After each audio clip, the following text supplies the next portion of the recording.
It's been nearly 10 years since Jordan Mechner created the original Prince of Persia.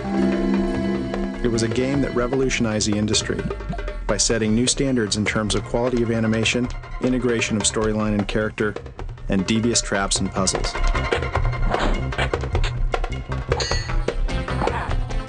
We wanted to keep with the elements that make Prince of Persia great and take it into a 3D world.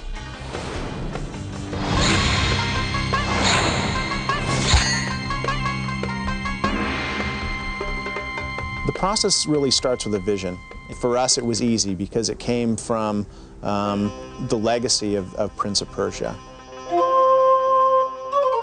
With Prince of Persia, I wanted to set up a kind of a classic Arabian Nights story where you'd have a princess in jeopardy and you'd play the underdog hero. Jordan really is the person who keeps us honest. He's the father of the Prince of Persia series, sort of the programmer, sound designer, and lead artist when it was really a one-man show. Well, the problem I had, of course, was that I couldn't draw very well, and when I did my best to animate a character, it always looked like a stick figure. So I started with the idea that I would film the animation with a live actor. My brother was willing to work for free. All right, cut. It was a major point in his favor, and used that as a guide. Start moving, Dave. What I ended up doing, actually, was taking the frames of animation that I'd filmed and tracing each frame and scanning that into the computer. And I found that by taking a sequence of frames and playing it back on the computer just as it had been filmed, it was better than anything I could have drawn myself. Stop. Andrew Peterson came to me and said, listen, I don't know how you're going to react to this, but what do you think of Prince of Persia 3D? What do we have for that landing? We just have a safe landing at this point. We still have to do the painful landing. I started off needing to build a team with 3D expertise. I tried to find people who really had a love for the Prince of Persia series, because I think that if you're passionate about playing games and you loved Prince of Persia, you're going to definitely work hard to do justice to the Prince of Persia legacy. Once the team was in place, we were ready to begin development. There are two distinct phases, design and production. The design phase starts with establishing the story and the levels. Our job is to deal with all of the details of the actual gameplay and level design, of course. I think that it's going to be a combination of the new and the familiar, that's going to be a real enticing quality. This chart represents the entire Prince of Persia 3D game in terms of level progression. It lists all the 15 levels in the game. It breaks out each of the 7 environments that you're going to be moving through. We could never really finalize exactly which levels were going to be in the game until we finalized what the story was about, because the story was the thread that connected all the levels. The storyline is very rich in the tradition of the Arabian Nights. It's the same world, the same characters who have moved on and are having another adventure. Jordan co-authored the story for Prince of Persia 3D with Todd Kerpelman and Tom Rettig. It's very compelling, it's easily digestible, and really pulls the player through the levels. The environments themselves are visually very interesting, very ornate palaces and very dark and evil castles, mythical dirigibles that are sort of giant airships. Our art director came up with the idea of actually having things hang below, kind of having it look like a giant jellyfish, was something that really hadn't been done, and the more I thought about it, the more I thought that would be very cool.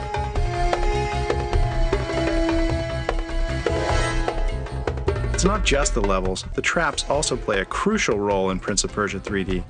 They are the cornerstone of the game. We're envisioning that about 30% of the traps will be classic Prince of Persia traps. So you have your spike traps, your slicer blades, your darts, but we want to have some new ones that people haven't necessarily seen before.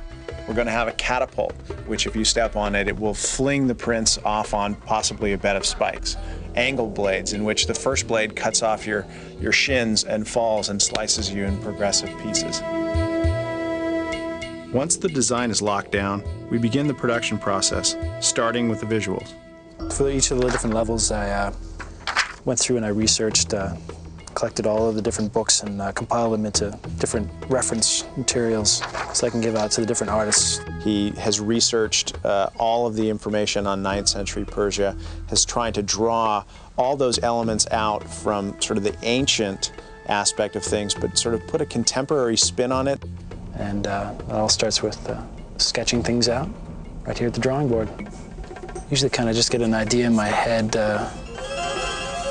based off things that I've read or I look at. I never like trace or copy. It's more like I get ideas from the things I look at and just use those to influence what I'm drawing. The Prince was a really long process because we did a lot of testing to make sure that we were going down the path that the people wanted to play. We went to great lengths when we were designing the Prince for the 3D version of the game. So the Prince is a little bit more warrior-like than he was in some of the previous products. We also have tried to make him a sort of an agile and cunning hero, a thinking man's hero. He's not the kind of guy that is just always going to pull out his sword and want to engage in combat. He might ponder things for a second and then decide, you know, it's probably better if I use stealth or some sort of way of avoiding the conflict than rushing into combat. I mean, that's really the idea behind the game and behind the character. Besides the main hero, there are 25 other characters in the game, some beautiful and some freakish, including the arch nemesis Ragnar, half man, half tiger.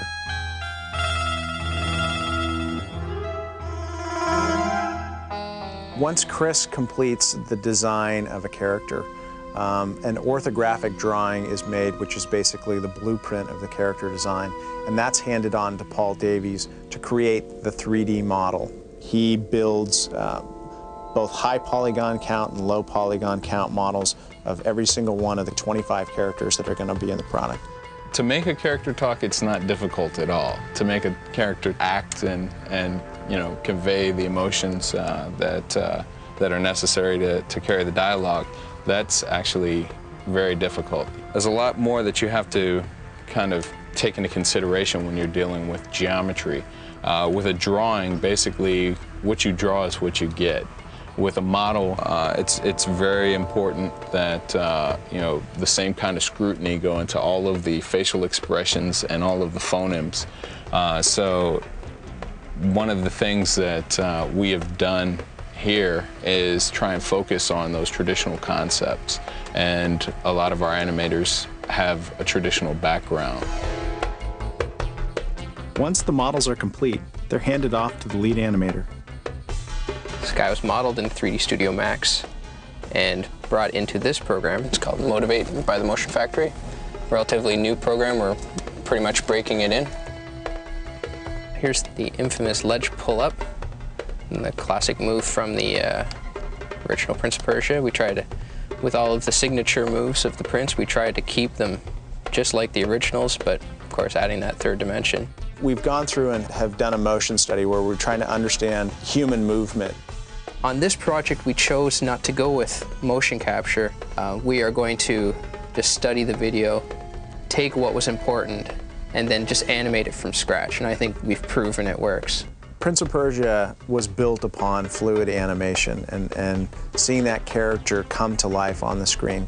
We're using a combination of old techniques and new tools, but it is the quality of the people who are doing the animation that really make this such a beautiful game, and probably the most compelling animation that you're ever going to see in a 3D product. The sword fighting component has really been emphasized in terms of the skill and precision involved in sword fighting combat. That's great. We did a tremendous amount of research into how these weapons are used and hired actually a weapons consultant who was also the choreographer for combat study. A lot of the other games, you strike and strike and strike until someone dies. Here there has to be a lot more strategy because the weapons have real-time capabilities and real-time distance problems. Some of them will cause more damage if you strike with them. So you do have to know something about what the weapon is realistically capable of doing and take full advantage of that. No, we didn't put a lot of attention into casting the first time around. We just put my brother in a pair of baggy pants and figured he could do whatever was required. But these guys obviously bring years of training, and I think they even practiced before they came here today. We've gone through and we've itemized every single motion that the Prince is going to go through in the game. Now we're on to everybody's favorite, take damage from strike.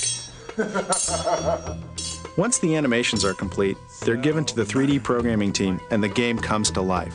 We're using NetImmerse to get us all kinds of different visual technologies for rendering, for handling things like morphing of characters around. We're doing a lot of skeletal animation. And of course, you know, full cameras and being able to move you anywhere in the world you want.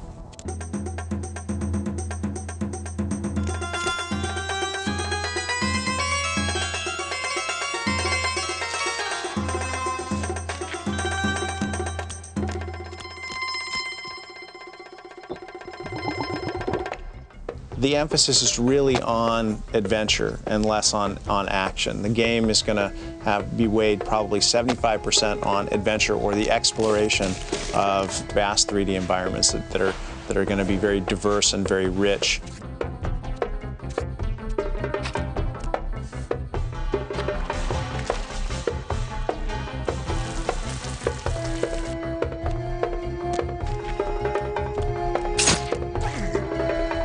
The action component, which is sort of the fast action combat, is about 25% of the game, and it's going to be something that's very visceral and very exciting.